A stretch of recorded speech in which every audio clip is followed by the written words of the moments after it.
முன்னாள் அமைச்சர் பொன்முடிக்கு எதிரான வழக்கை ரத்து செய்ய மறுப்பு தெரிவிக்கப்பட்டிருக்கிறது. திமுக முன்னாள் அமைச்சர் பொன்முடிக்கு எதிரான வழக்கை ரத்து செய்ய சென்னை உயர்நீதிமன்றம் மறுப்பு தெரிவித்திருக்கிறது.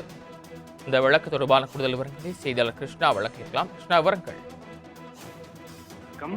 சென்னையில் கடந்த 2025ஆம் ஆண்டு ஏப்ரல் மாதம் நடந்த நிகழ்ச்சி ஒன்றில் பேசிய முன்னாள் அமைச்சர் பொன்முடி சைவ வைணவ சமயங்கள் குறித்தும் பெண்கள் குறித்தும் சர்ச்சைக்குரிய வகையில் பேசியிருந்தார். இது சம்பந்தமாக சென்னை மாநகராட்சி கவுன்சிலர் உமா ஆனந்தன் சைதாப்பேட்டை மேஜிஸ்ட்ரேட் நீதிமன்றத்தில் தனிநபர் புகார் மனுவை ஒன்றை தாக்கல் செய்திருந்தார்.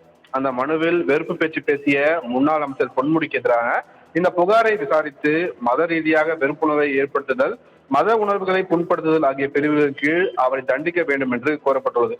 இந்த புகார் மனு எம்பி எம்எல்ஏக்கள் மீதான வழக்குகளை விசாரிக்க நியமிக்கப்பட்டுள்ள சிறப்பு நீதிமன்றமான ஜார்ஜ் டவுன் மேஜிஸ்ட்ரேட் நீதிமன்றத்தில் நிலுவையில் உள்ளது. தனக்கு எதிரான இந்த புகாரை விசாரணைக்கு ஏற்று ஜார்ஜ் டவுன் நீதிமன்றம் பிறப்பித்த உத்தரவை ரத்து செய்ய கோரி பொன்முடி தரப்பில் சென்னை உயர்நீதிமன்றத்தில் வழக்கு தாக்கல் செய்யப்பட்டது.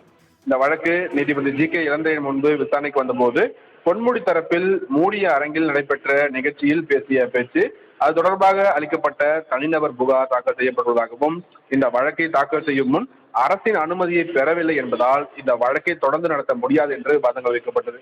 புகார்தாரரான உமா ஆனந்தன் தரப்பில் தனது பேச்சு ஊடகங்களில் பரவும் பிற மதத்தினர் பார்ப்பார்கள் என்று தெரிந்தேதான் பொன்முடி இந்த வெறுப்பு பேச்சை பேசியுள்ளதாகவும், இதே விவகாரத்தில் சென்னை உயர்நீதிமன்றம் தாமாக முன்பு வந்து வழக்கை விசாரணைக்கு எடுத்து பொன்முடிக்கு எதிராக வழக்கு பதிவு செய்ய உத்தரவிட்ட நிலையில் பொன்முடி பேச்சால் பொது அமைதிக்கு எந்த குத்தகமும் ஏற்படவில்லை என்று கூறி புகார்கள் முடித்து வைக்கப்பட்டதாகவும், தற்போது பொன்முடிக்கு எதிராக வழக்கு தொடர அரசிடம் அனுமதி கோர இருப்பதாகவும், அவர் வழக்கை எதிர்கொண்டு குற்றச்சாட்டுக்கு முகாந்திரம் இல்லை என்று வாதிடப்பட்டது.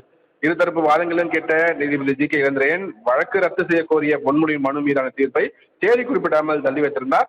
இந்த நிலையில் இந்த வழக்கில் இன்று தீர்ப்பளிக்கக்கூடிய நீதிபதி ஜி.கே. இளந்திரையன் திமுக முன்னாள் அமைச்சர் பொன்முடியின் வழக்கை தள்ளுபடி செய்து தற்போது உத்தரவிட்டிருக்கிறார். சரவணன், தாங்கள் வழங்கிய தகவல்களுக்கு நன்றி கிருஷ்ணமூர்த்தி.